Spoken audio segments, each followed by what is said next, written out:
Hey, welcome to One Cardinal, One Cup, and One Beer. I almost said the other podcast that I do, so I don't know what I'm doing. I hope I got the right notes. I mean, we may be talking about an American Christmas Carol starring Henry Winkler. I don't know, so Hey, that wouldn't be so we'll bad. just I've never seen that one. we'll see what notes we brought. It's playing on Tubi, and that's what we'll be reviewing next week. So. Oh, all right. All right. So those of you who are watching on YouTube, please make sure that you uh, um, Subscribe. subscribe to our YouTube page. I've been up since about 1:40 this morning. Oh, I have terrible insomnia, and now I'm deciding I'm getting slap happy and I want to fall asleep now. No, I gotta power through. Those of you who are watching us on the YouTube, make sure that you subscribe to our YouTube so you can have our information as soon as we post it.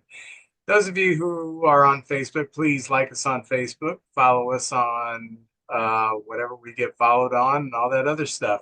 If you want to reach out and talk to us, you can talk to us through any of our normal channels. You can leave us an instant message. You can leave us oh yeah. something underneath one of our YouTube things, or you can just use old-fashioned email, one card, one cup, one beer, gmail.com. JJ, how are you doing?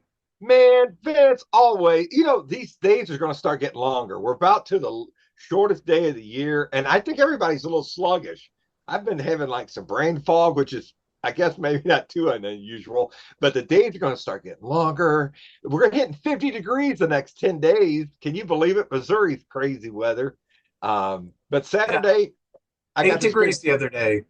Yeah, I didn't have a car after work, and Brody had to work over, so I had to sit in this little gazebo for about an hour till he came and picked me up. Long story, but Saturday, I think our maybe our biggest fan, Dennis Rose. Uh, I just love this guy. He watches every single episode. I went up to his house and we watched the Army Navy football game. It's a tradition. He was in Vietnam in the Army, and I was in the Navy, so we get together every year, have some food, watch the game, give each other trouble. And Navy, it was neither team was dynamic, but Navy pulled it out by 1 point, 17-16, and it's just a good time. And I like going up there and watching that game with them every year. So that was my Saturday anyway. No, I don't even remember what I did Saturday. I'm serious. So, hey, did I tell you we got our new furnace in? I saw a picture of it. You posted a picture. Yeah, we got our new furnace in, and Ah, our old furnace was 70 years old. It was put in March 1st of 1956. Or excuse me, 1954. Anyway, it was 70 years old, wow. and I mean, it went from the floor to the ceiling, and this one's like half the size. And they said, I guarantee you that this one will not last 70 years. They're made to last 15 to 20 years nowadays. Yeah. Ah, But I didn't realize how weak our blower was until we got a new furnace in, and it feels like we have hurricanes coming through the yeah. register. And we got the new furnace in, and within a few days, it got to single digits. Yes, yes.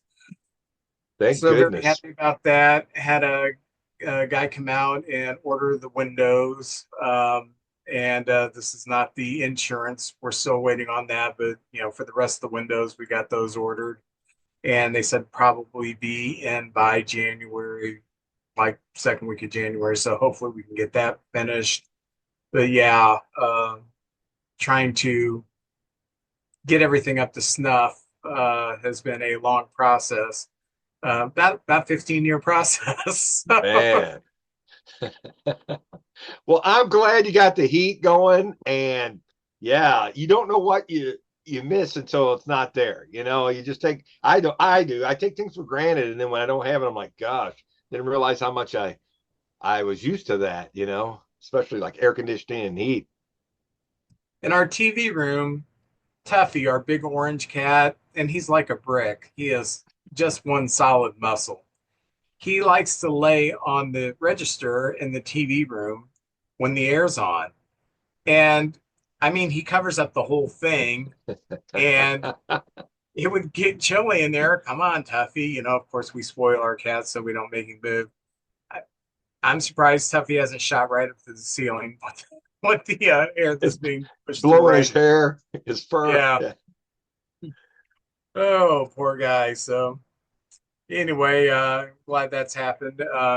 I'm busy making Christmas gifts right now, and uh, I've had boards warp on me with the weather change. Oh, It's been frustrating. So and then when you have insomnia, it's bad. But when you got insomnia to the point where you wake up and your mind starts swimming with all these things you still need to do before Christmas, because Saturday I have to go to Litchfield, Illinois to have Christmas with my dad.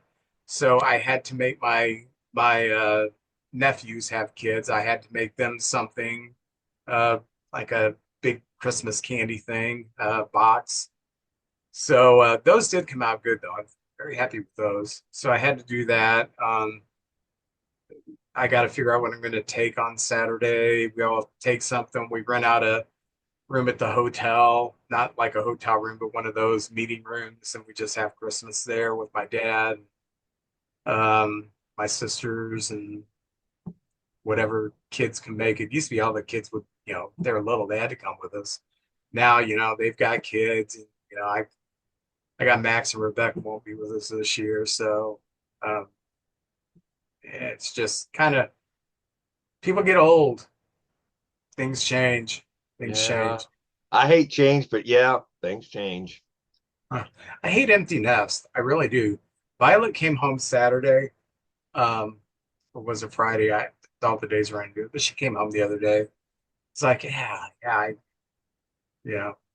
I'm not saying that my kids should move back in with me, but I'm saying, yeah, it's kind of neat when one comes home from college and Yeah, I miss those days when they were little. I never thought I wanted kids, Vince. When I was young, I was like, oh, I can't. I'd be a horrible dad. I can just barely take care of myself. And then we had kids, and I can't imagine life without them.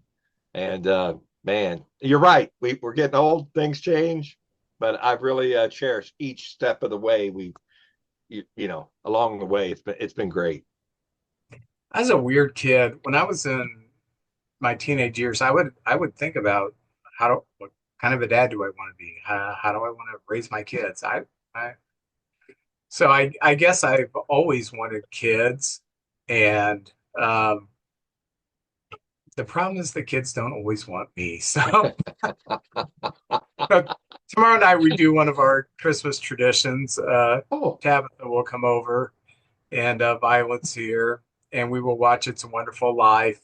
But we don't watch it to cry. We watch it to make fun of it. I throw on a Jimmy Stewart impression, and we just riff the movie the whole that's good, and that's a tradition every year. and I will still cry at the end. Yeah. Uh, So, Very cool. That's cool. oh man, there's been a lot of transactions. I know, Vince, you're gonna be a busy man at the beginning. I this one shocked me. I really liked Isaac Collins. I watched him. I watched every Cub Brewer game, and I watched a lot of other Brewer games. I watched Cardinals, Brewers. I probably saw 20 to 25 Brewer games this year, including the playoffs. I liked Isaac Collins, Too. a great fourth outfielder who could step in and start for 50 games and keep your team where they need to be. Brewers traded Isaac Collins and Rick Mears, one of the relievers, to the Royals for reliever Angel Zerpa. Now Zerpa did have a good year last year, but I'm thinking, boy, I think the Royals kind of fleeced the Brewers here, because they it was a bullpen swap, and then they got Isaac Collins, who I think is a great fourth outfielder. And I'm Too. thinking, my gosh, I really like this trade for the Royals, and I don't know why the Brewers would give up Isaac Collins, who's got 5 more years of control, who was great with them last year, a big contributor. When Cherios was out, he was playing all the time. When the center fielder was out, he was playing all the time. I'm like stunned. I I don't know. I don't question the Brewers. They've been so right on their decisions, but you're right. It's a head scratcher. But they may have somebody coming up out of the minors we don't know about, a log jam of players, and maybe the bullpen was one of their weaker spots. They've lost Hader and Williams over the last couple of years, and building a better bullpen. I don't know, but yeah, I wouldn't have got rid of Isaac Collins either. I really liked him, and he played a lot last year and looked good. So I don't know. We'll find out. Well, probably it'll take a couple of years to see if it was a good trade or not. But right now, it seems like it's slanted towards the Royal side. Yeah. I watched Mike Talkman for 2 years as the Cubs fourth outfielder, and there were 2 years when they were in some playoff contention. And I really think if he would have been on the team this year when Tucker went down, I think we would have been in much better shape. We may have gotten to 95 wins. I don't know, but um, I love having a fourth outfielder that can play. That it doesn't just rot on the bench and pitch hit in the sixth inning. I love one that can come in, and you're always going to have a drop off, Otherwise, he would be one of the top three outfielders. That's But when true. you don't have much of a drop off, and the rest of the team can pick you up, I think those players are invaluable. But hey, I'm not a general manager. I'm a dude sitting in his basement, slap happy. The Dodgers signed Michael Ciani off the waiver wire, former Cardinal. So nice to Not see. much. Not much bad. He's fast and he's good defensively. Um, I don't know. They've been making some moves. It seems like clearing up some space.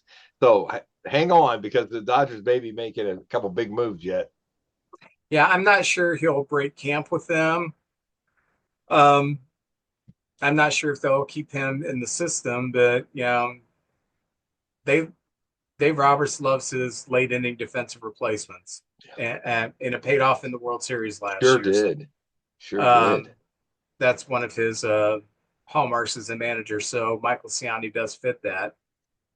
The Braves have been busy this week. First of all, they signed Robert Suarez of the Padres, 3 years for 45 million, which I thought was kind of a lot for a guy who's going to be 36 next year. They had a heck of a year. Yes, he did. Probably the best in the National League last year.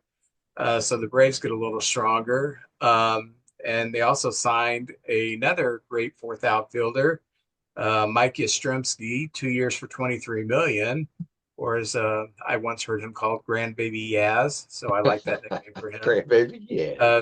But Yastrzemski is 35, so it's nice to see he's going to get some money before he retires because that's a pretty good contract for a guy who's probably going to be your fourth outfielder.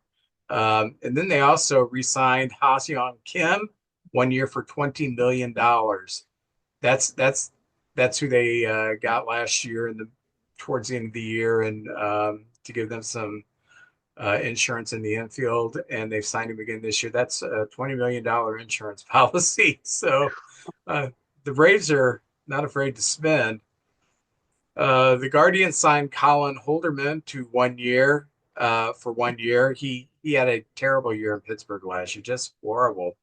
But the Guardians, they don't look at statistics; they look at what they can do with the pitcher, and they That's true. 90% of the time they're right. So I look for Colin Holderman to finish top five in the Cy Young this year.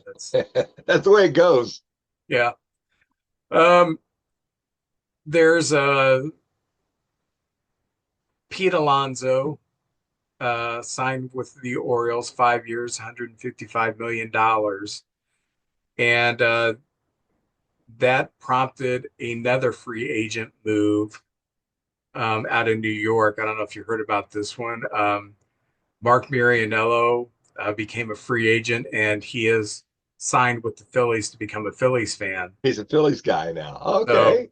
I Well, I tried to lure him to the Cubs, but he's the guy I thought of when I first thought of that, heard that trade. I thought of him because Boy, the Mets fans, if you listen to any other podcast or anything, they are falling apart with some of the moves they've made. I know we're just at the beginning of the winter, but some of their fan favorites, and Alonso's one of those guys like David Wright. You kind of build your team around. I mean, they spent all that money on other players. I figure Alonso, their all-time home run hitter, would be a guy, and I don't know what they've got planned for first base, but I'm sure it's a drop off from Pete Alonso. Yeah, and I don't know what Baltimore's doing because They it need pitching. seems to me they need pitching, but Yeah. That uh, lineup looks great. That 1 through 9 looks really, really good. So they're going to have to beat people 10-9, I guess. That's how it's going to yeah, go. yeah. So when the Orioles didn't get Schwarber, I figured that they're going to target the next big slugger, which would be Alonso, and they got him. So Yeah, very good if you're an yeah. Orioles fan. And Mark, you might want to renege on that Philly contract and come on over to the Cubs. We could always use another fan, okay? That's right. Cardinals Uh, too. no, the Cardinals have enough fans. Come on now. Um, the Jays signed Cody Ponce, who was also horrible in Pittsburgh last year. So um, I think it's going to be fascinating to see these guys who leave Pittsburgh if suddenly they, because sometimes you never know. It's like, I know. yeah, when you're a bad team, you come to the ballpark and it's just tough to get pumped. Motivated. I'm with you. Um, the Jays also signed Tyler Rogers, and the terms were undisclosed as of this recording. So the Jays are strengthening up their pen. Adalis Garcia goes to the Phillies 1 year, 10 million. A few years ago, you probably would have thought he was going to be a 25, $30 million a year player. And after that World Series, after a couple good seasons in that World Series, just kind of falling back down to mediocrity. And so is this guy. I remember when Josh Bell was a perennial all-star, and Yeah. he goes to the Twins 1 year, 7 million. And you know, where's his stroke been for the last 5 years? He's had a long career. It seems like he gets a lot of 1 year contracts and bounced around the league. I admire the guy. I mean, obviously, he loves the game. I mean, where else are you going to make $7 million a year? But he fits in. He he's not an all-star anymore, but he's productive, and it seems like there's always a team out there that willing to bring him over. So he's had a nice long career, but it seems like every year he's in a new city, and I don't know if a lot of these pro players are made to change cities every year. I know there's guys that's journeyman. Gaylord Perry went to a ton of teams. John Mayberry of the Cardinals. Seems like every year he had one team that wanted him, and he stretched out the career, played a long time. So good for Josh Bell. I always keep an eye on him. I like him. Yeah, you thought as a power hitting, switch hitting first baseman, uh, he was going to be one of those guys Pittsburgh was probably going to hold on to. And a couple all-star appearances, and then it's just been mediocrity. The Diamondbacks re-signed Merrill Kelly 2 years for 40 million. So strange journey. Was pitching in Korea a few years ago, and now he can own Korea if he wants. Very good. The Mets did make a signing. They signed Jorge Polanco, 2 years for 40 million. And that's going to be the replacement for Alonso, even though he's not played first. He's played around the infield diamond. The plans right now for him to play first base. He did pop 26 home runs for the Mariners in a ballpark that's hard to hit home runs. So, I'm not saying he's Pete Alonso, but he's a threat. Yeah. Um, he I know, uh, what is it, Citi Field, where the Mets play. I know that's Yes. a very difficult park to hit home runs too, but he's proven he's got some pop in Seattle, so it should translate okay. Kenley's Jansen is going to Detroit pending a physical for 1 year. And that physical was probably done today, and I didn't hear anything about it, I so hadn't I'm sure either. everything went fine. The Yankees are holding on to Ahmad Rosario, 1 year, $2.5 million. And that's a little bit less than what they paid their custodian there. So Oh, and just today, the Giants added Adrian Hauser, 2 years, 22 million, which I think 11 million a year for a guy who had an ERA of close to 5 last year, maybe a little steep. But the Giant, you pitch in San Francisco, you're gonna pitch better because it's a pitcher's ballpark. Hauser's, yeah, maybe he'll One of bounce those back. Brewer guys. He came up. I remember him being a Brewer, and man, those pitchers, even though if they're not on the team anymore, they're littered all over the league. Yeah, What a great pitching program they have there, and that shows you the how much pitching is needed. I wouldn't think that with that statistics, although he does have a track record, that he'd make that kind of money for just 2 years. So there's if you can pitch, there's a job for you out there. just like Steven Matz, who now has another job. He'll be with the Rays this year, Oh, pitching in very good. that minor league ballpark that I love to watch games at. It's pretty cool. And the Mariners signed Andrew Kidster, uh, former Cardinal, and I just threw that in there because he's a former Cardinal. Yeah. So there's been a lot of activity this week, and if I went over the minor league signings, we'd be here all night. But uh, a little bit different, here, after the winter meetings, we've had a lot of movement, which is good because the last couple of years things have been really slow going into January, and we're seeing pieces fall. We're seeing some big free agents fall, and the market is pretty well set.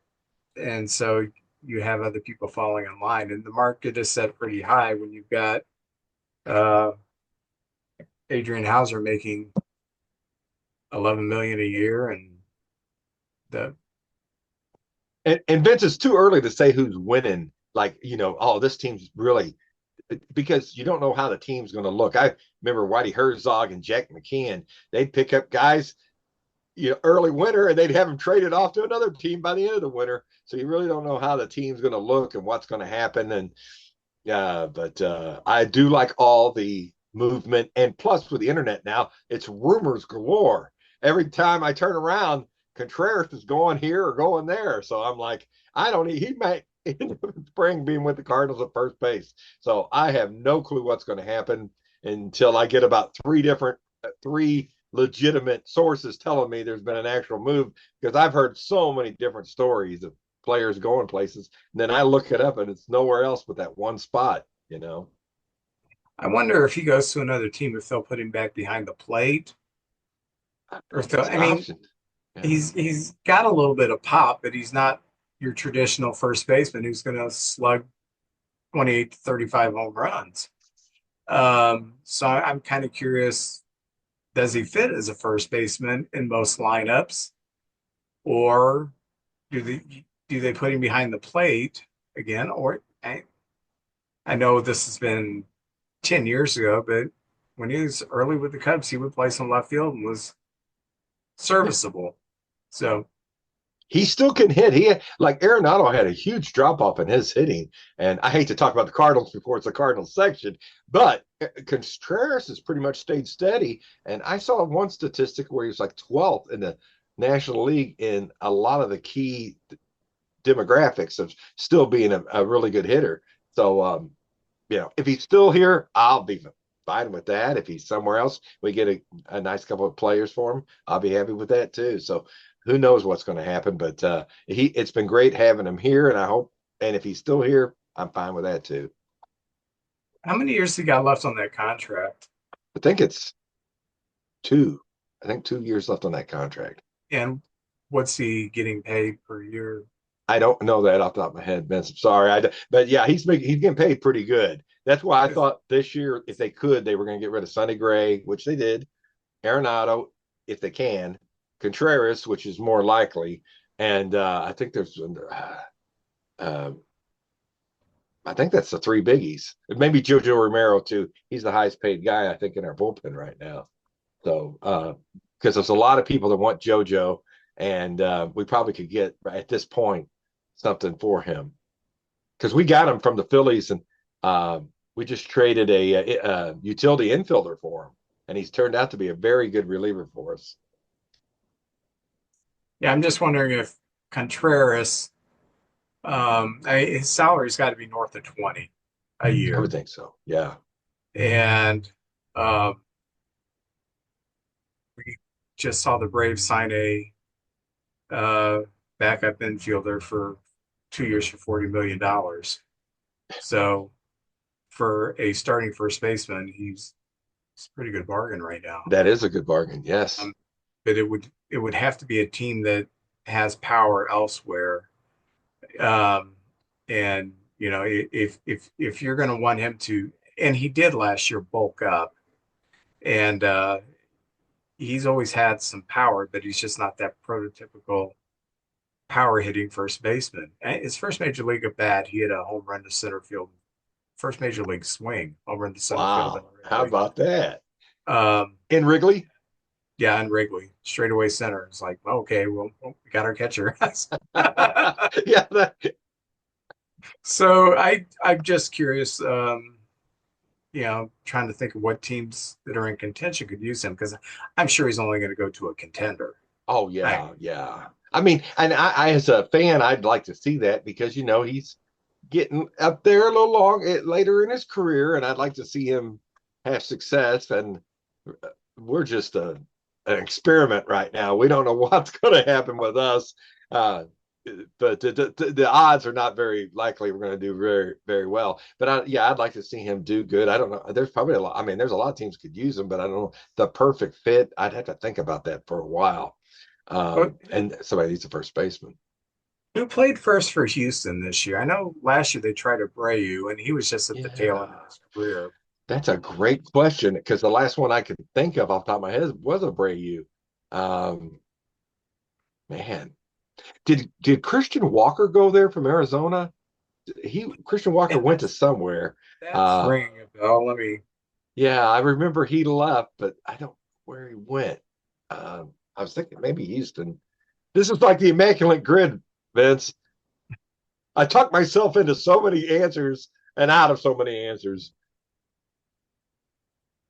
Yeah, I've only played that when Max has put it on Oh, I love it. I'm addicted the to it. Every day, the 10 o'clock, I go in trivia. there. Uh, let's see, Christian Seems like he got hurt too. Walker. Sounds like a door-to-door evangelist. Christian Walker. Um, yeah, I played for Houston last year. Okay, hey, looky there. For He did hit 27 home runs, but he only hit 238. Hmm, So yeah, yeah, he's got some pop. Of course, playing in Houston, that's not, you got 81 games with that short left field porch right there. It's kind of misleading, I believe. But yeah, 27 is 27. I won't badmouth that. yeah. I'm just trying to think of contenders. Maybe the Padres would be interested in him. The Padres make so many moves. Sometimes it looks like they're going to dump salary, and then sometimes they just all of a sudden go wild or something like that.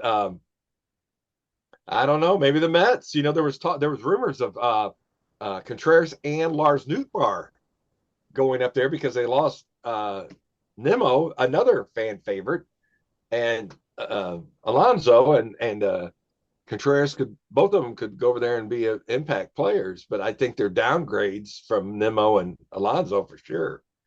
Oh yeah, You yeah. know, Uh, what have you got in general news? well, the Hall of Fame. Last week we talked about Jeff Kent. We predicted that one. I have to say we got that one right. But this week there's been the Ford Frick Award. Yes, that's right. Vincent usually more right than I am. I Vince bats about a 78%, and I'm batting about a 58%, I have to say. But there was some awards were given out, the Ford Frick Award for journalism, and it went to Joe Buck. I guess St. Louis kind of claims him because Jack was here, but Joe Buck is universally loved. He's all over playing. He does all kinds of sports. I believe him and Jack Buck are two of 10 people that's in both the NFL and the MLB Hall of Fames now. That's covered both sports. Lindsey Nelson. I know there's a short list there, but anyway, congratulations to Joe Buck, and he's very good at.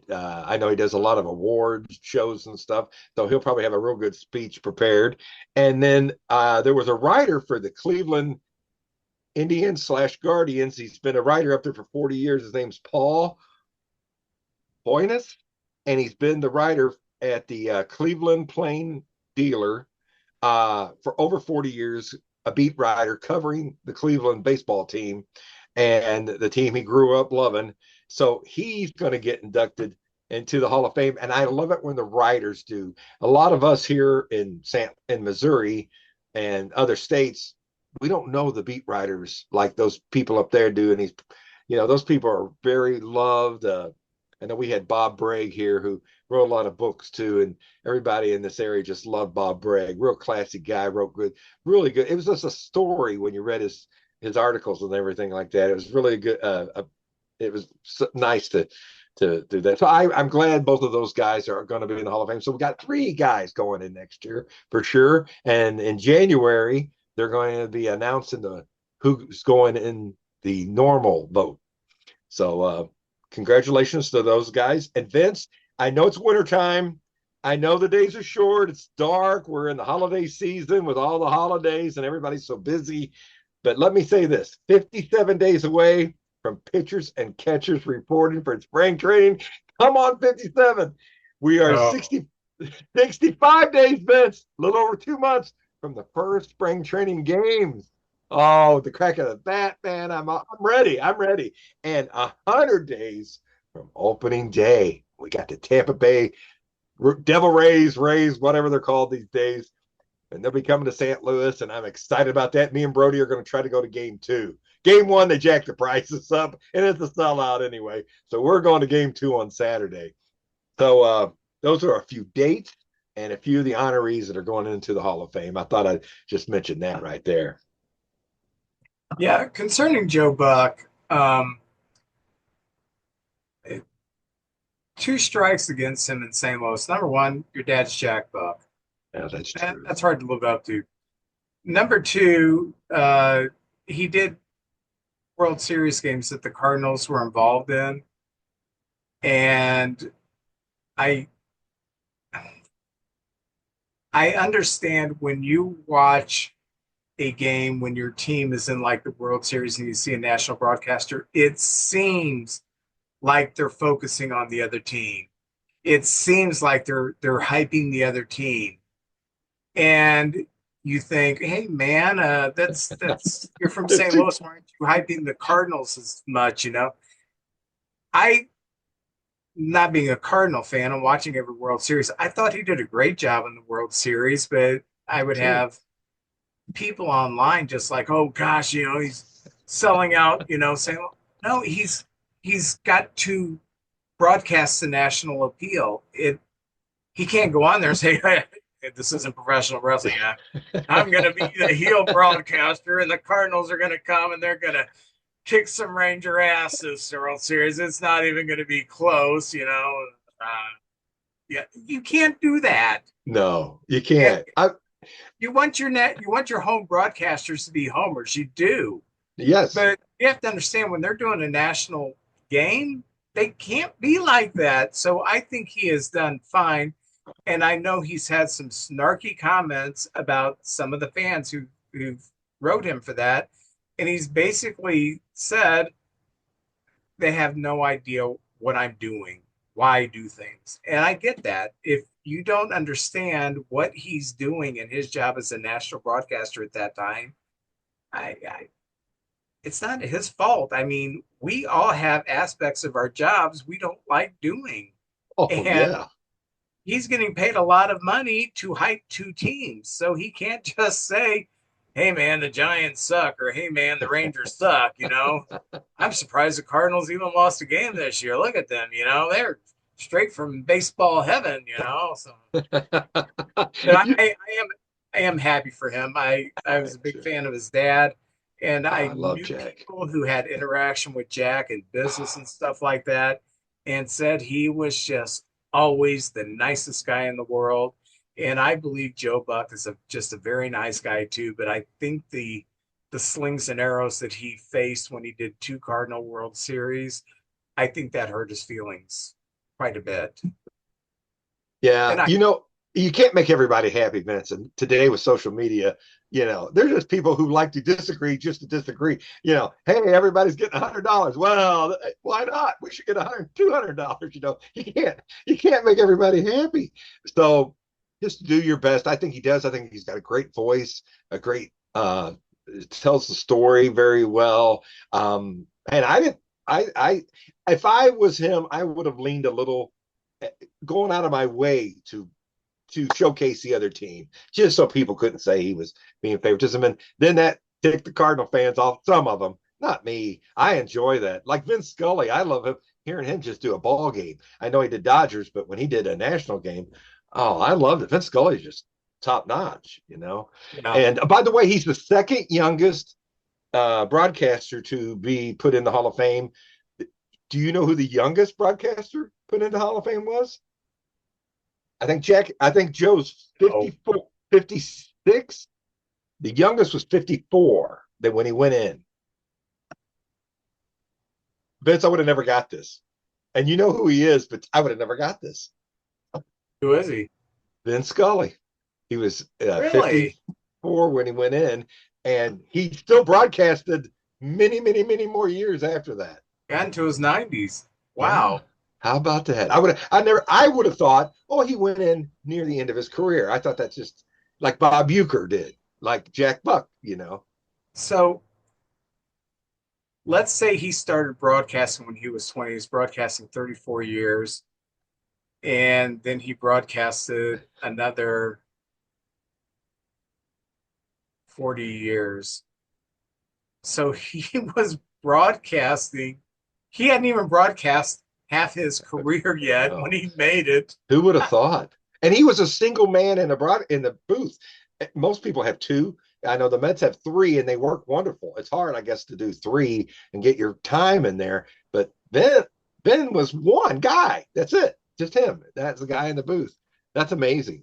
You know. Yeah, and I mean, someone would be up to bat and he'd be referencing Shakespeare.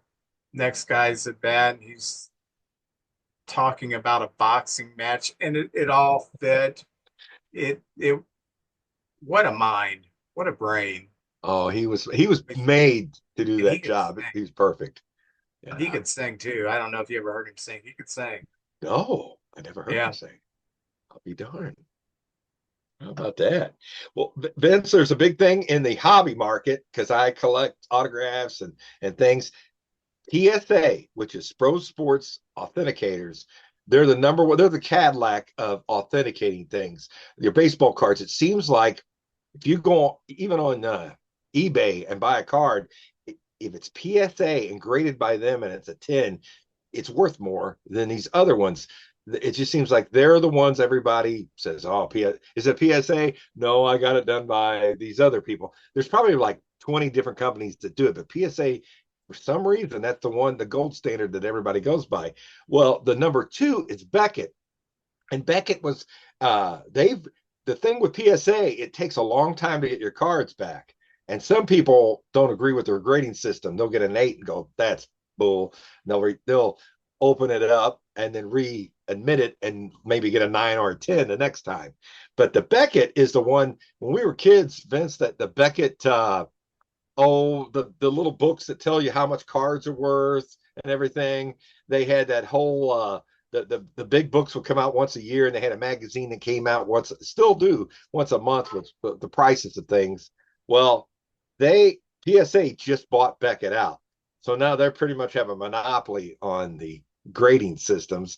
As an older guy, we didn't have graded cards. You brought your card. You want to buy this card? I'll give you this for it. Now it's like they set the standard of what cards are worth. And I have no rhyme or reason why some are more and some are less. Basically, this is the skinny on it. Whatever somebody's willing to give you for it, that's what it's worth. That's what it's Yeah, worth. Yeah, I mean, I can Yeah, tell you my car's worth $100,000, but no one's going to give me $100,000 for it. no, It's worth what someone's going to give me. you're right. If someone does give me $100,000, it's worth $100,000 to that person. I'll take the $100,000. So yeah, it is worth $100,000. I know, Um, but and then a lot of people just want to give you merchandise. Like, I'll trade you this, this, and this for that. It's just the game. The hobby is just kind of wide open. You can do whatever you want with it, or I'll get three of these for one of those, or anything like that. But this is kind of a big news. So PSA and Beckett have went in together, and they've kind of eliminated their toughest competition. So if you're out there checking out cards. I don't know how that's going to affect things, but I do know this: the hottest card right now. There's two, and the one of them is a Steph Curry Topps Security card, a Serenity card. It's a brand. That's the thing they do now. They make a limited edition of a certain card, and they really put a lot into it. I mean, they could do holograms or autographs or all kinds of things like that. Well, I've seen ones with stained glass window type of thing behind it. Not my thing. And the number one baseball card, the hottest one really rising up right now, they have one called Alter Ego. Not my thing. It's for sort of comic book people, but it's Otani, and he's like meditating, and then above him, he's like a ninja or something like that. And that's the hot card. Not for me, Vince, but there are people that like that. And evidently, that card's really rising. And the cold list, I saw this. I thought I'd bring it up. At one time, Chris Bryant cards, he was Rookie of the Year, the MVP, won the World Series. Cards were skyrocketing, but he's been injured and he don't hardly get to play anymore. And his cards are kind of descending right now. Not kind of, they are. So Chris Bryant right now, that's the nature of the game. It's almost sort of like the stock market, you know. You got your Mickey Mantle is as steady as you can get. You got any Mickey Mantles, hang on to them. They do nothing but increase in value. And all the other cards seem to go up and down, except Otani.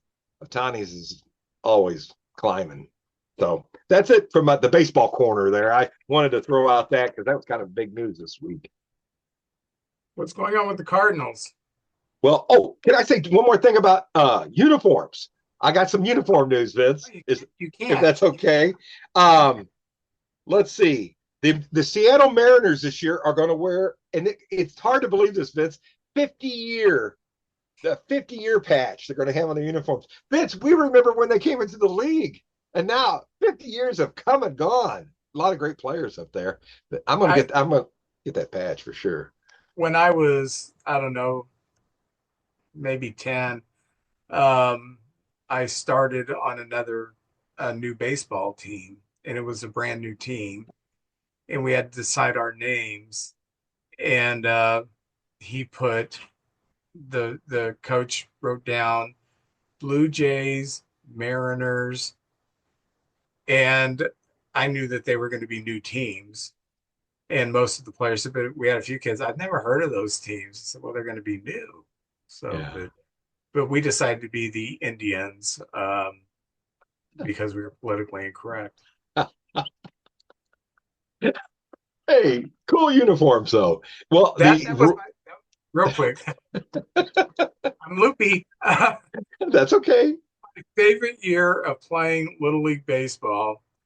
Uh, it wasn't the best team I played on, but we were scrappy, and I I remember there were three teams tied for second place going into the final. Well, we ended with three teams tied for second place.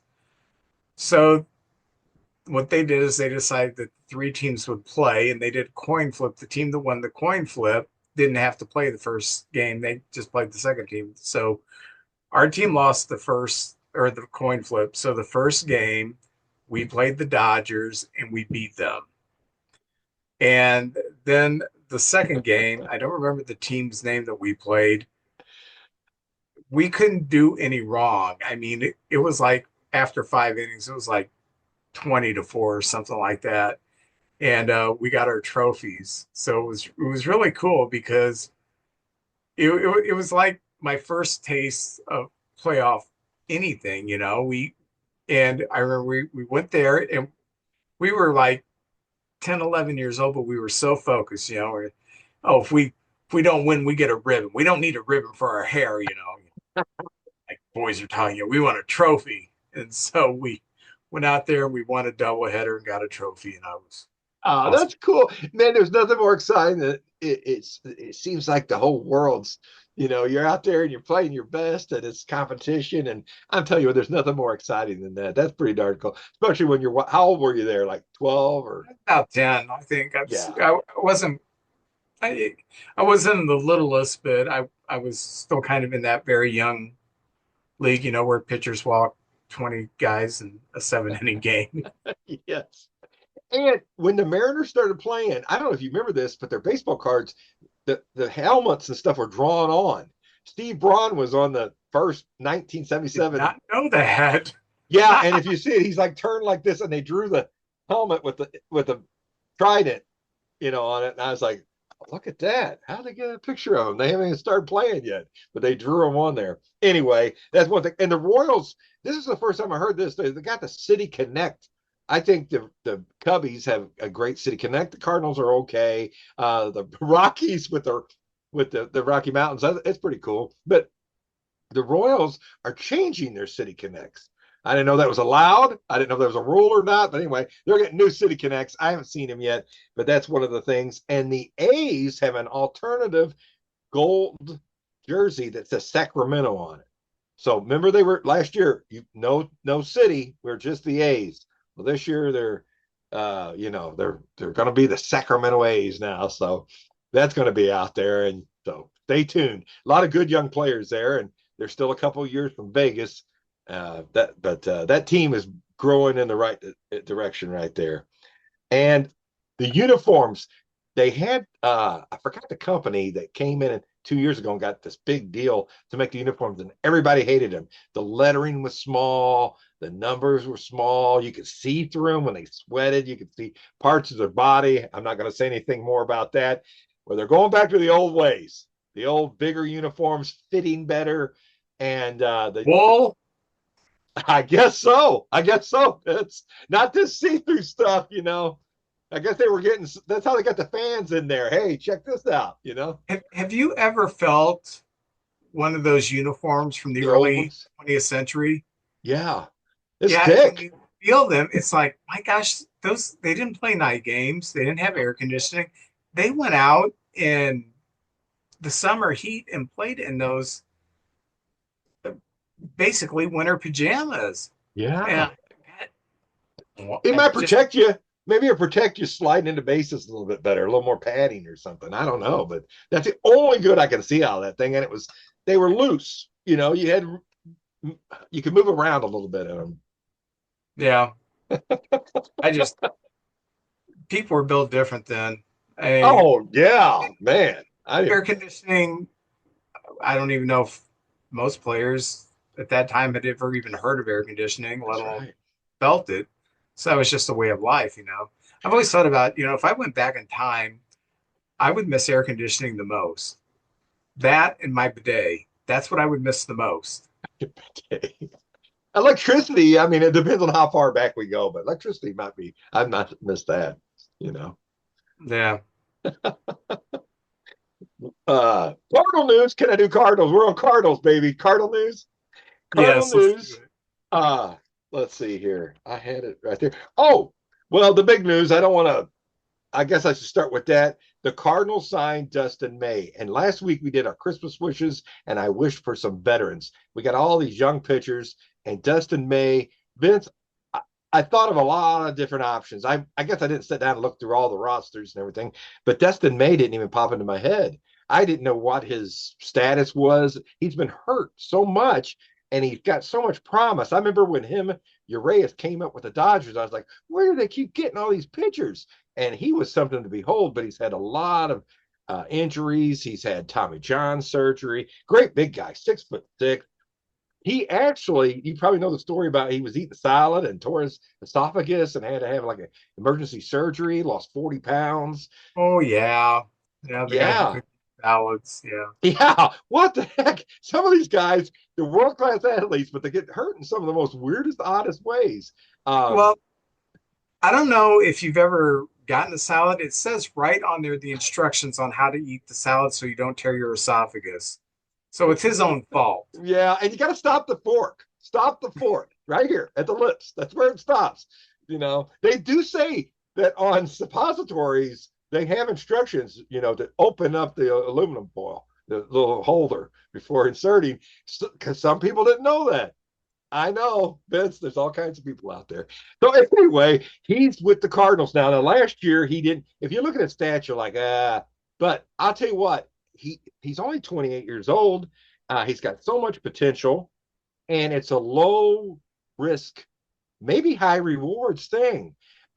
He signed a 1 year deal with a mutual agreement for a second year. Both teams, if he wants to stay here or if the Cardinals still want him, which is cool. And I heard, now I don't know if this is a fact, but it was only 2.1 million, which is, man, for a guy who could be something special. Last year he played half the year with the Dodgers, half the year with the Red Sox. Well, at the trade deadline, he went to the Red Sox. Didn't have a great year. He was 7-11, 23 games started, 132 innings, and he walked 56, but struck out 123. He was still 20 pounds under what his normal weight was. So after that injury, I think he was. This is me. Maybe I'm making excuses for him, but I think he was working on his strength and endurance again. And his ERA, I have it written down somewhere in here. It wasn't very good, and it was close to like a 4.8.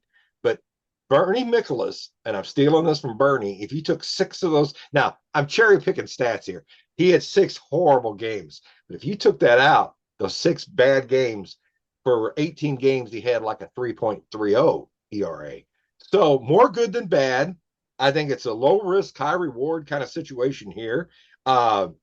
He's playing for his career, because if he has a big year, he can just leave us and go sign a nice big contract, which is what a lot. I mean, who wouldn't want to do that? So I'm sure he's going to give his all, and maybe new coaching and looking at different things, maybe picking up a new pitch. Who knows? He might have a wonderful year.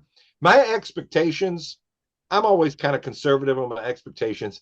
If he could go 8-11, I'd be ecstatic. Eat up a bunch of innings, work with the young guys. Because Vince, about 2 weeks ago, you said, JJ, who's the Cardinals pitching staff? And I went, and I wrote it down, and it was scary. We had 4, guys with maybe 2 years experience or no starting experience in the majors. And I was like, oh, this is going to be bad. We need some prospects. We need veterans. We need anybody we can get. I'm sure this is not the only one. I bet there's going to be 2, maybe even 3 more of these mid-range guys who's looking for a 1 year deal or wants to stay in the league. A lot of the Cardinal fans, I think, have unrealistic expectations. Oh, go get Scherzer. He's from St. Louis. He'll come here. Scherzer's at the end of his career. He wants to go to a place where he can win. And that's not here. Verlander, same thing, or DeGrom or whatever. No, them guys ain't coming to St. Louis. But there's a lot of guys out there looking to play 1 more year, or maybe they had an off year last year, want to rebound, and for some reason we believe in their stuff or seen him or always liked him. I always liked Dustin May, and he's had a lot of injuries. I do know that, but I think he'll be a good pickup for the Cardinals. The Rule 5, the draft came, and the Cardinals picked up a Florida Marlin pitcher, a right-hander, Matt Pushard. And so what that is he's got to stay on our roster or for the year, or we can put him on where he can claim put him on waivers. And if nobody picks him up, we can then stick him in the minors. But he's got to be on the team. I don't know anything about this guy. And then we had a minor league pitcher we picked up from San Francisco, a double-A pitcher named Ryan Murphy, and we picked up. And the Cardinals lost 4 pitchers and out of our organization to the Rule 5. Some of them end up coming back. Some of them end up being on that team or getting picked up on waivers. So we must have had some talent in the minors for 4 teams to pick up our pitchers. Something was good. Oh, the Cubs picked up one of our guys. I don't have his name written down, but the Cubs took a chance on one of the Cardinals minor leaguers. Also, in Cardinal news, the winter warm up is already coming up January 17th and 18th. I was going to look to see about JJ Weatherhold, Liam Doyle. They've got some legends coming in to sign, like Arabowski and uh, Jason Isringhausen, people like that. And then they've got the stars on the team and the up and coming guys. Well, I will say this: JJ Weatherhold and Liam Doyle already sold out. They're only going to sign. They've already got enough tickets for what they're going to sign. So those two guys are already out of the mix. They have 7 ticket packages that you can buy, but not single games yet. I think there's a rule that you can't start selling single game tickets till a certain time, and it hasn't come up yet. And the last thing is last year the Savannah Bananas came to St. Louis, and we only had 3 sellouts: opening day and the 2 Savannah Banana games. So Savannah Bananas are coming back August 21st and 22nd. So we at least got 2 sellouts, Vince, this year. 2. And that's it for Cardinal news right there. You'll have 3. You'll sell out opening day. Opening day, yeah. Opening day. In Cub news, we have signed left-handed pitcher Hobie Milner, and he pitched for Texas last year. And he's that dude that he played Milwaukee. He comes from almost a submarine. He's got a lot of thunk in his pitch, Oh, and yeah. so that was making me think, well, are we going to pursue Teal Bar? And Hobie Milner, his best season was under Council. I think it was 2023 or 2022. He had a sub 2 ERA, and Council just loves him. So Council has a lot of faith in him. So um, let's hope that he's a good contributor. But the Cubs did today re-sign Caleb Thielbar to a 1-year contract, which means Pomerantz is definitely not going to come back because that will be our 2 lefties, main lefties in the bullpen. Probably along with Luke Little along the way. If he, finds his velocity again, he'll probably throw some lefty innings from our bullpen this year. But yeah, Pomerantz, great story out of baseball for a couple of years, and uh, Cubs took a chance on him, and he had a sparkling year. So very happy for him. Just wish he was coming back. The Cubs did sign right-handed pitcher Colin Snyder to a minor league contract. He was great 2 seasons ago. Last season was rough. Gosh, who was he with last year? For some reason, I forgot to write that down. So, but anyway, we are adding arms to the bullpen, and with Thielbar in there, things are shaping up pretty good. I still think that we may look for one more high leverage guy, maybe someone who can close. Um, Maybe put Palencia in the 8th inning. I don't have a problem with Palencia closing, but when you got that double power arm coming in, guy coming in the 8th, then a guy coming in the 9th, and just can strike out 4 of the 6 batters they face. That's the way to end the game. Woo. So we're still waiting for that top of the line starter that we need. I guess we'll wait to see what happens there. I am not going to address the Matt Shaw situation because this is not a political podcast, and I'm going to leave it at that. So if someone's wanting me to give my opinions on Matt Shaw, I'm not going to do it.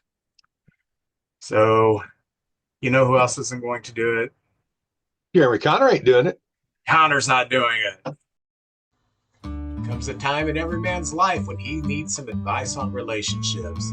You need to listen to the podcast DMDR, which stands for Dating, Marriage, Divorce, Remarriage, from my good friend Jeremy Connor, the Dr. Phil of the Boot Hill. You can find DMDR on Spotify or whatever platform you choose to listen to your podcast. We are going to spotlight a couple, one baseball player and one aquatic animal. I'm going to be spotlighting Carlos Zambrano, and JJ is going to be spotlighting Ducky Medwick. Medwick. Yes, sir. You Go first. I want to hear about. I uh, I got to hear how he got his name. well, you know what? I he had two nicknames. Ducky Medwick stuck. He actually was called Muscles too. Muscles Medwick. But that one didn't stick.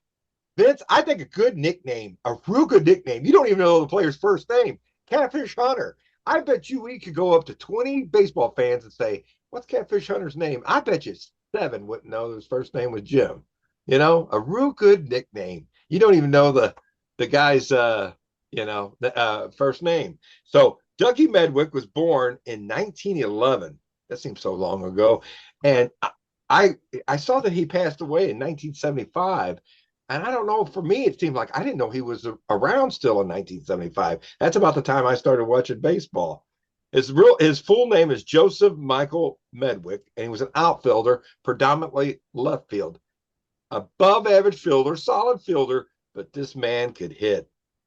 He's in the Hall of Fame. I'm going to go over his numbers right now. He's in the actual Hall of Fame. When I go over these numbers, one thing I want to talk about is it took him the eighth vote to get inducted into the Hall of Fame. Eight. And a lot of people are like complaining about the Hall of Fame now. It's not easy to get in the Hall of Fame. If you're Babe Ruth, if you're Hank Aaron, if you're Willie Mays, Stan Musial, Ernie Banks, yes, you get right in. But if you're just really, really good, you may not get in. It's tough to get into the Baseball Hall of Fame. He was an MVP. He finished 4 times in the top 10 for the MVP. He won a Triple Crown. There's only one Triple Crown winner not in the Hall of Fame. It's only because he hasn't been out of baseball 5 years. Miguel Cabrera. That's the He will only one. be. He'll He be. will He'll be. And he probably. should be first ballot, 500 home runs, 3,000 hits. That's a Hall of Famer right there. He was a 10-time All-Star, and that's a lot of All-Star games. If you look at all the other players that's in, some of them don't get to 10 All-Stars. That's the top. You're the top of your game if you've been to 10 All-Star games. Uh, uh, World Series winner, 1934, and he also won a batting title. Now, if you win the Triple Crown, and most of us do know, it's the batting title, home runs, and RBIs. It's the old baseball card stats. And his WAR was 54.4. And it's always been said that 60 is like a Hall of Famer. 54.4 is that, that's in that little gray area right there. But his prime years was incredible. Had 2,471 hits, 205 home runs, a lifetime batting average of 324. And Vince, that's before batting helmets. Now, that people say, well, the athletes of today, but they didn't have all that Craig Biggio armor on, and they didn't have the little mouth thing that goes over here, and the helmets. Them guys were whizzing fastballs at you, and they hit batters back then. I mean, it was a tough game. He walked four. He was a free swinger. Vince, in 17 years, he only walked 437 times. Free swinger, Mm. but he only struck out for a free swinger 551 times. But the thing that amazes me, he had 540 doubles. He led Major League Baseball 7 consecutive years with doubles. It stood forever. Well, it stood for 20 years until somebody named Stan Musial had 9 consecutive years of, at least, I believe it was, he led the league in doubles for 9 consecutive years, which broke Ducky Medwick's record. But the year that he went in the Hall of Fame in 1968 on his ninth ballot, and he got 84.8% of the vote. And I think that's amazing for a guy that was so great. I'm going to read some stats for you. In high school, he's from New Jersey. And in high school, he was such an athlete. He was a top athlete in basketball, football, baseball, and track and field. He was such a good athlete that Newt Rockne from Notre Dame wanted him to come play at Notre Dame and had everything set up for him to come to Notre Dame. But he said, no, I want to play baseball. The Cardinals signed him, and he went to the minors. 19, like I said, he played 17 years, 11 with the Cardinals, 5 with the Dodgers, 3 with the Giants, and 1 with the Boston Red Sox. And he was a member of the famed Gas House Gang of the St. Louis Cardinals. Spent 2 years in the minors, and then he came up, and he was a big part of that 34 season. And Vince, part of his thing was he was so competitive. He brought like a football mentality. He was rough. he was so competitive that he almost was like a little overbearing. And in the game 7 of that World Series, he went in hard at third base and collided with the third baseman from the Tigers. Well, when he went out to left field, all the Tiger fans in game 7 of the World Series were throwing fruit and vegetables at him. They were throwing it, and Mountain Landis, the commissioner, the first commissioner of baseball, went out there with the police and everything, had to get him off the field for his own safety. And he's the only player ever to be ejected from a game for his own safety. Usually it's because, you said the wrong thing, you got in a fight, something like that. But that's how. So after the game, they asked Ducky, what'd you think about the fans throwing fruits and vegetables at you? And he said, well, I know why they threw them at me, but I don't know why they would bring fruit and vegetables to a baseball game. How did they get these things? Well, they were pelting them. If you ever see the video, it's just all over left field, and they had to get them off the field. They couldn't continue the game. And anyway, he played with the Card. So I got all that out of the way there, and he just put up these incredible numbers. 1937 is that Triple Crown year. So he's been in the league now for 4 seasons. That year, Vince, check this out. A 374 batting average, 374, 31 home runs, and 154 RBIs. That year, he tied with Mel Ott. He actually won the most home runs, but they took one away because the game got rained out. So that home run he hit was taken away, and he actually tied Mel Ott for home runs. So that did happen, but that year he had 237 hits, 111 runs scored, 56 doubles, 406 total bases, and a 641 slug. I mean, everything. He was just on fire that year. And before his 26th birthday, so 25 and younger, he already had 1,101 hits, the 12th highest in Major League Baseball. And that was at 25 years old. I mean, it looked like, oh, this guy's going to just keep going and going. But we know injuries, things happen. And that generation, I'm telling you what, that's the Depression and World War II generation. I mean, it was a tough way of life back then. In 1936, he had 64 doubles, and it remains a National League record. 64 doubles. He had 40 or more doubles for some straight years, and Stan topped that with a 9-year stretch. And then the Cardinals traded him in 1940. Evidently, he was being pretty combative with Branch Rickey going in there saying he wanted a raise. I want a raise. Give me a raise. And so the Cardinals like, let's just get him out of here. So they traded him and a pitcher to the Dodgers for $125,000. I guess at that time, that's quite a bit of money, $125,000, and 4 lesser-known players. So they send him over there. 6 days later, the Cardinals are playing the Dodgers. And, okay, there's 2 sides of this story, Vince. The Cardinals pitcher, Beans, no, they don't have helmets, Beans, Ducky Medwick, and almost killed them. And so the Dodgers go nuts. Leo DeRocher, Cubs, Leo, and half the Dodger team run out there and they're trying to kill the pitcher. His name was Bowen. His name's Bowen. And so they were so mad at it. But what Bowen said was they had a guy on the bench that was stealing signs. He said every time I was going to throw a curve, he'd whistle, and the guys would know it. So he goes, so the guy whistled. So he goes, I'm not throwing a curve. I'm going to throw inside, up and in. And Ducky thought the curveball was coming, and he ducked down to hit the curve, and it stayed up and it got him. So that's the 2 sides of the story. I don't know. I don't know if the Cardinals had hard feelings towards Ducky Medwick or not. But now he's a Dodger, and he definitely doesn't like the Cardinals anymore. But that's just some of the things he did. 6 days after that, he was. Anyway, Bob Bowen was the guy's name.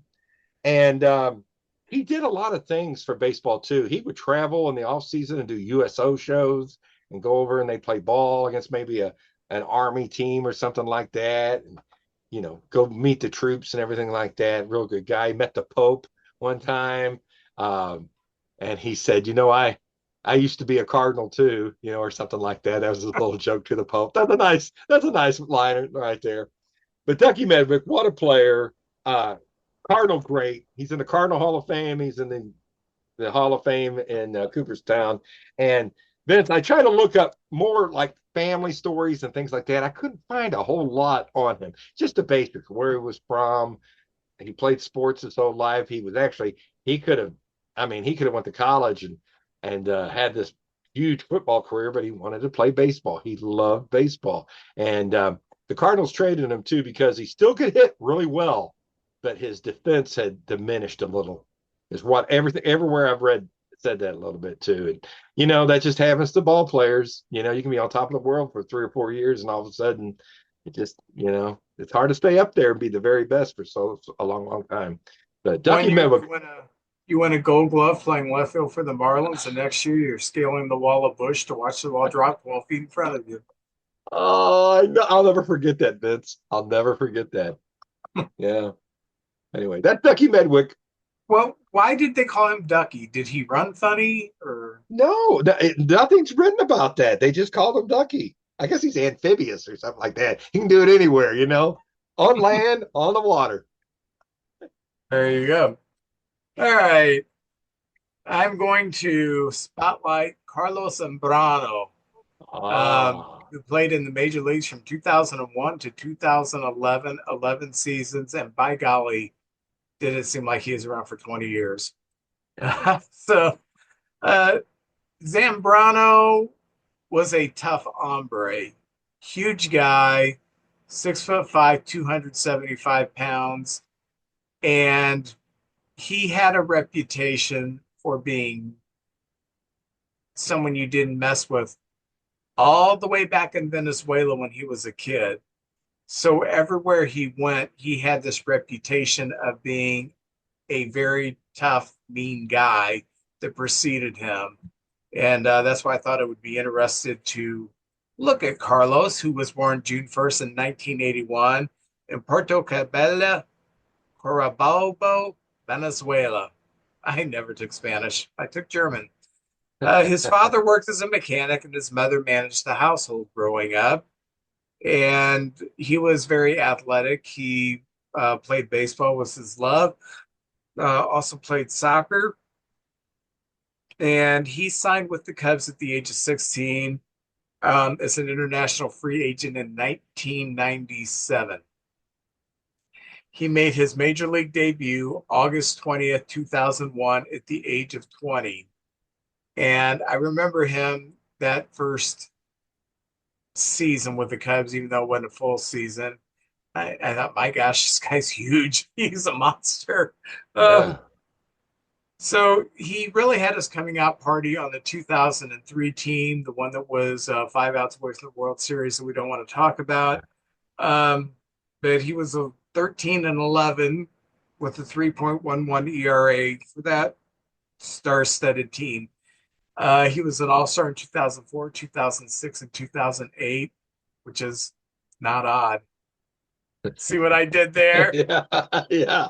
But Oh, and one of the things about him, he had a tremendous fastball and he had a great curve and a great change. Um, but he was in an era in the National League where the pitchers hit. He was a viable hitter, so it was a little unfair whenever Zambrano pitched because he was not an automatic out. Not only was he not an automatic out, he was a power hitter. So you had to contend with him as a hitter whenever he pitched.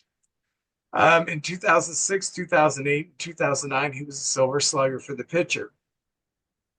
His greatest individual accomplishment came August or September 14, 2008. He threw a no-hitter versus the Astros. Excuse me, I have been up since. you're the man, Vince. Yeah. So what was fascinating about that no-hitter was there was a hurricane in Houston. So Houston couldn't play a home game. And I believe it was a makeup game. So Houston came to Milwaukee. So it wouldn't be a home game for the Cubs because, yeah, theoretically, but we all know that Milwaukee are home games for the Cubs. That's true. So, so the Cubs played Houston in Milwaukee, and Zambrano no hit them. I worked for Hunt Brothers Pizza, and I would have to get up at 3:30, and so I went to bed early. So I remember getting up, and everybody else in the house would be asleep, and I would have Sports Center on all night. I'd have the volume down, and I'm looking at it, and I see Zambrano's highlights of Zambrano pitching, and I kept looking up, and I'm like, boy, this highlight's pretty long. Wonder what happened here. So I turned it up, and yeah, then he entered the ninth with a no hitter. Yeah, threw a no hitter. Very cool. Pitching wise, he's 132 and 91 with a 3.68 ERA, which is very good. Hitting wise, 238, which is a tremendous average for a pitcher. Anything Oh above yeah. 200 for a pitcher is good. 24 home runs, 71 RBIs. He was a legit threat in the lineup. But everybody wants to know about his controversy. So I decided I would really kind of look at these. In 2000, 2003, 2004, he had multiple incidents. He would be involved in bench clearing brawls, and he would goad the other team. He would yell at them, and he would celebrate strikeouts, and he would challenge them, and he would throw inside, and this just got under the other team's skin. And um, on the other side, if he wasn't doing good, if he gave up a home run, or if he perceived the hitter, stared too long at his home run or something, he would go crazy. So it wasn't a situation where he was okay unless he got angry. When he wasn't angry, he was still quite the a-hole, and his his teammates never really gravitated towards him. In June 27, 2006, he was pitching poorly, and he was visibly frustrated. After allowing runs, he blamed his catcher, Michael Barrett. And Zambrano walked into the dugout after being pulled, and he confronted Barrett verbally, and then they had a fight. And I don't mean, uh, they had a fight. Um, and it didn't take long to turn physical almost immediately. And uh, Michael Barrett is someone you don't mess with. Just ask AJ Pierzynski what it's like to fight Michael Barrett, and he'll let you know. But Zambrano is a monster, and Zambrano threw the first pitches, and Barrett, being Barrett, fought back. So it took the whole friggin' team to separate these two guys who were very alpha male-ish type. Um, so the dugout became chaotic, and the players weren't fond of Zambrano in the first place, and wasn't a pretty scene. And it kind of calmed down, and they finished the game, and I guess they just kind of stayed away from each other for the rest of their tenure together with the Cubs. And then in 2011, during a Cubs game, Zambrano decided he would get into it with Derek Lee, who was our first baseman. And they don't show, they only show the argument. And Lee, who was a big guy too, he didn't take crap from Zambrano. And apparently a dugout fight ensued, but the cameras didn't catch it like Zambrano and Barrett. So, um, and this stemmed that Zambrano was blaming Lee for poor defensive play, and Derek Lee was a Gold Glove first baseman. So I think Zambrano was just frustrated. I'm sure Derek Lee probably made an error or a goof, but that happens. But um, Zambrano could not take that he was pitching poorly. There was always a scapegoat. It wasn't my fault. That was just his mindset. And then in 2011, we have the suspension. After a terrible start against the White Sox, he's yelling at his teammates. He smashed a Gatorade cooler. He destroyed equipment. And then he said, I'm retiring, and he left the team. Uh, so the Cubs said, no, you're not going to retire. You're coming back, but you're not coming back here. You're going to be placed on the disqualified list, and you're going to receive anger management and counseling before you return, which he did. And then he returned, and then he finished out his career with the Marlins for 1 year without incident. Um, and I don't want to just crap on the guy. I have heard him interviewed this past year, and he has acknowledged that he had struggles with the anger management, anger control. He's been through a lot of counseling. He's credited the counseling and just maturing as a human being. You got to think this is a guy from a small town in Venezuela, and by the age of 20, he's on a major league roster. And by the age of 22, he's pitching in playoff games deep into the playoffs. So he had a It's lot thrown stressful. at him fast, and he wasn't ready for it. He wasn't mature enough for it, and he was already predisposed to having kind of a hot head. So I was happy when I heard him interviewed, and it was a long interview. It was about a half hour long. That he has been through a lot of counseling, got the anger under control, and like I said, he finished out his career with the Marlins without any incidents. And his teammates have said that they've been honest. He was difficult to have as a teammate, but they also said that he was the most competitive guy on the team and he cared intensely about winning. So that's the kind of mentality he had, which spilled into some other areas that got him into some problems. Um, but when I did hear the interview with him, oh gosh, I guess it was in the spring. He's credited a lot to his family. He's credited a lot to the Chicago Cubs, who got him on the road to counseling. Credited a lot to his church, which he's taken more serious too. So Carlos Zambrano could have been a Milton Bradley, but pulled himself out of it, and now he's a good citizen, which makes me happy. Vince, that guy intimidated me. I watching him, I was like, oh, good Lord. He was vicious. I mean, he threw the ball with just his whole body, and he just seemed angry all the time. And I don't want to. You don't know what people's been through, and that stress of the big leagues, and everybody's good up in the big leagues, and you want to win. But there's some great players that were hotheads. Billy Martin, Roger Clemens, Goose Gossage. I'm just thinking of a few of them right there. But they give you everything they got. And as a fan, that's all you can ask. Now, you got to get along with your teammates. You're all in the same boat together. He probably was a little, I saw him the year he played with the Marlins. I went to a spring training game, and it was the Marlins and the Astros, and he was on the sideline throwing long toss. And by the time he was done, he was on the right field line and throwing the ball almost to the warning track back and forth. I was like, my gosh, that guy's got an arm on him. But I don't think his career lasted much longer than that. But I always respected and liked watching him pitch.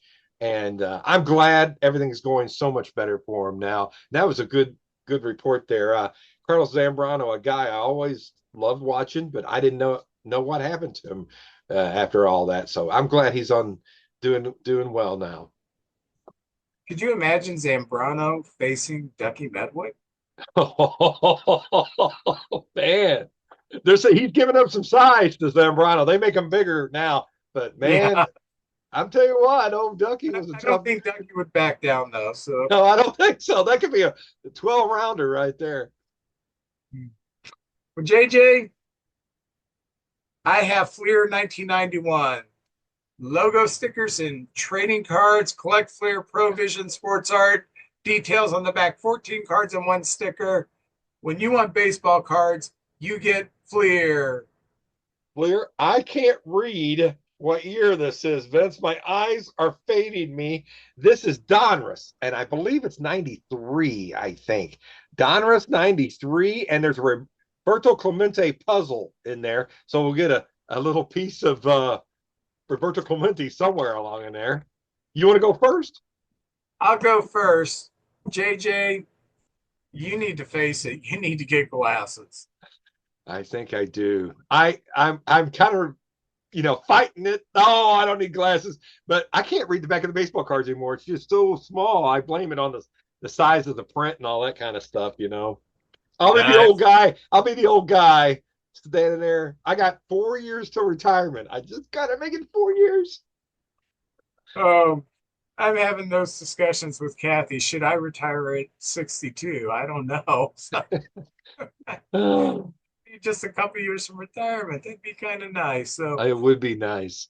um, but anyway, I didn't have glasses till I was in my early 40s, and I always had pretty strong eyes up until then. But that was a few years after I was diagnosed as diabetic, and I wasn't doing anything about it, except eating a lot of junk food.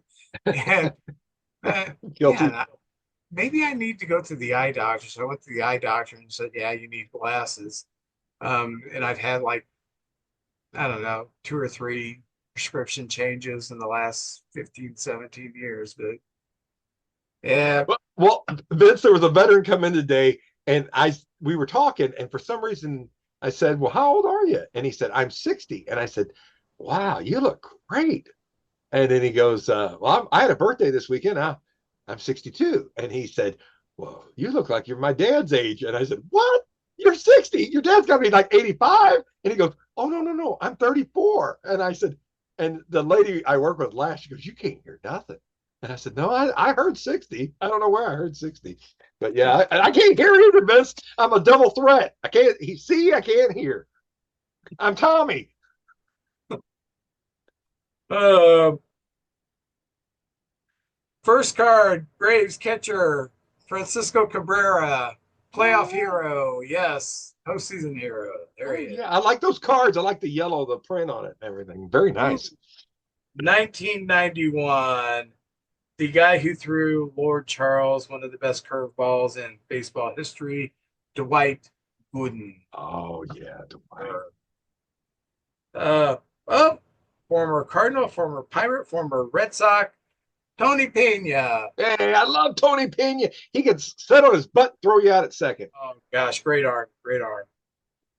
Orioles pitcher Bob Milacki. Yes, I remember him. Uh, well, this guy lives in St. Louis now. Former All-Star, had a tremendous career, World Series player. Uh, Daryl Oh Strawberry. yeah, the straw man. Checklist. Former Cubs starter, right-hander Jeff Pico, who threw a shutout in his major league debut, by the way. Man, only Vince would know that. I don't even know who Jeff Pinko is. That's a good one. I just told you he threw a shutout in his first major league See, game. now I know that.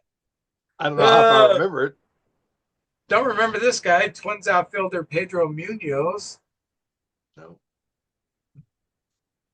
Oh, I remember this guy because he came up with the Yankees and hit like 18 home runs in his first 200 at bats, and then he Kevin tailed Moss. off.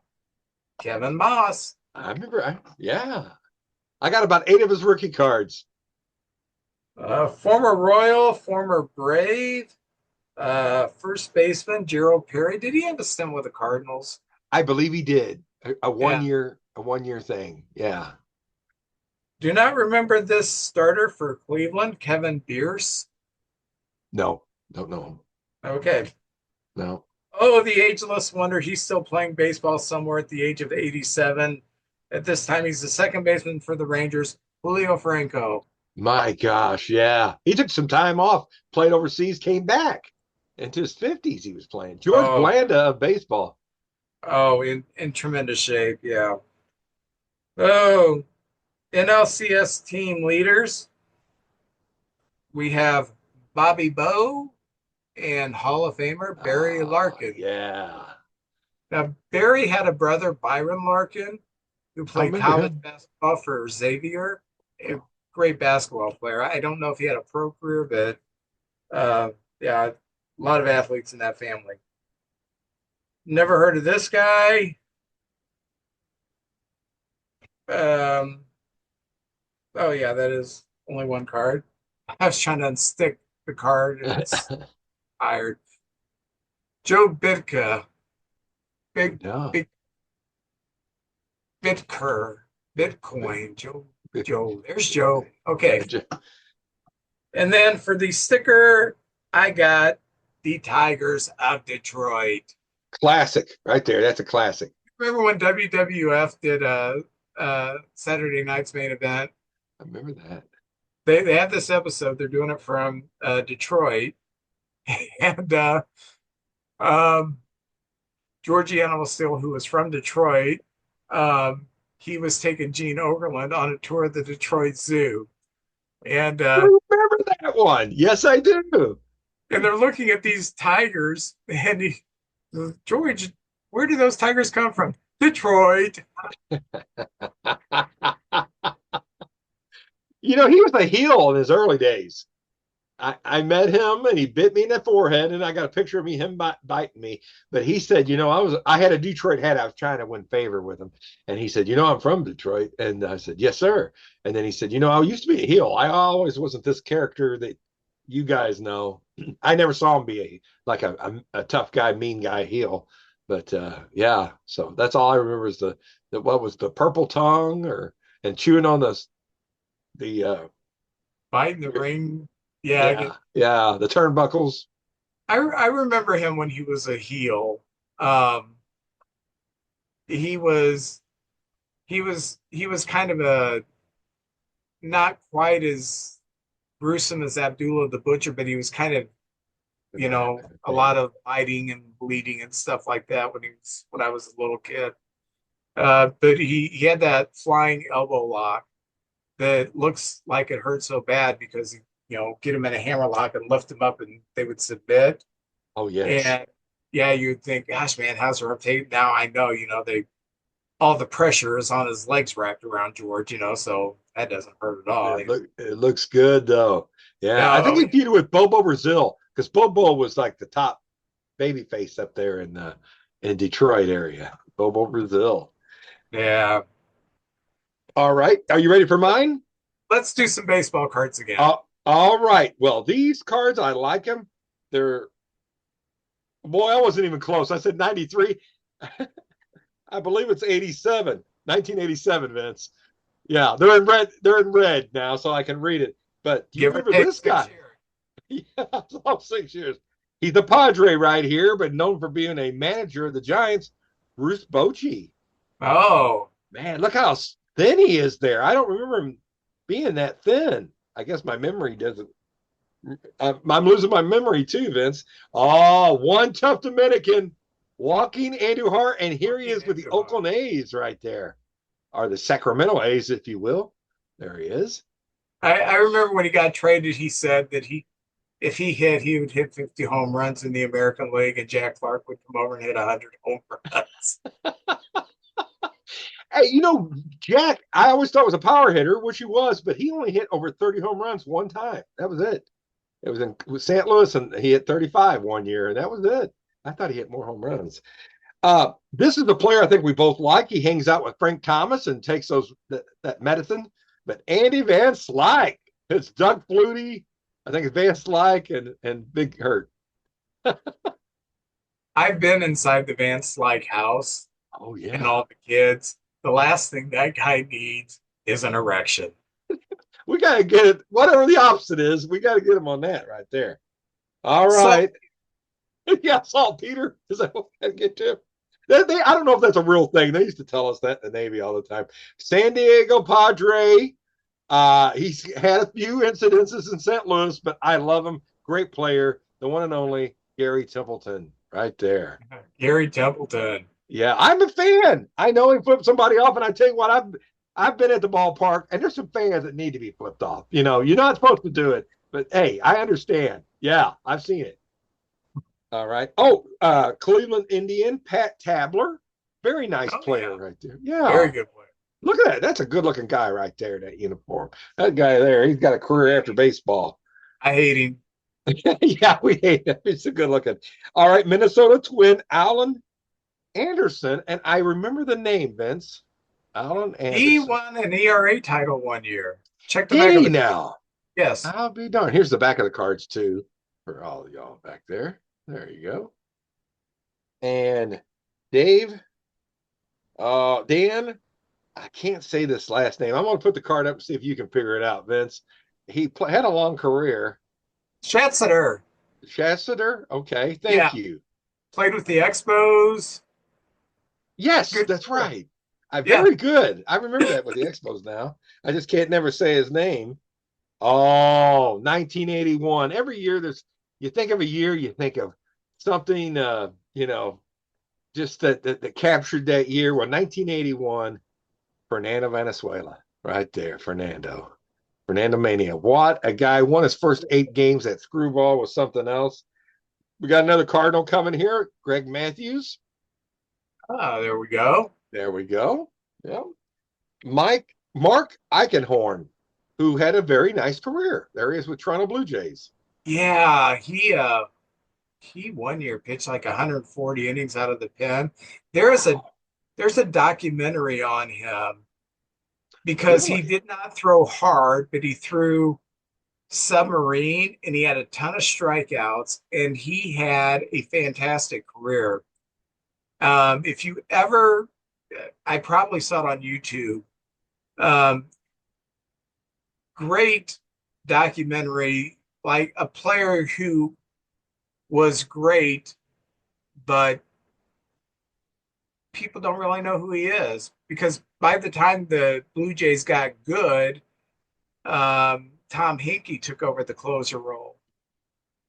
That does happen. Sometimes your team's not, your fans, locals know them, but yeah, they're not known across the league. That's true. You just miss it by a year or two, and that makes a big difference.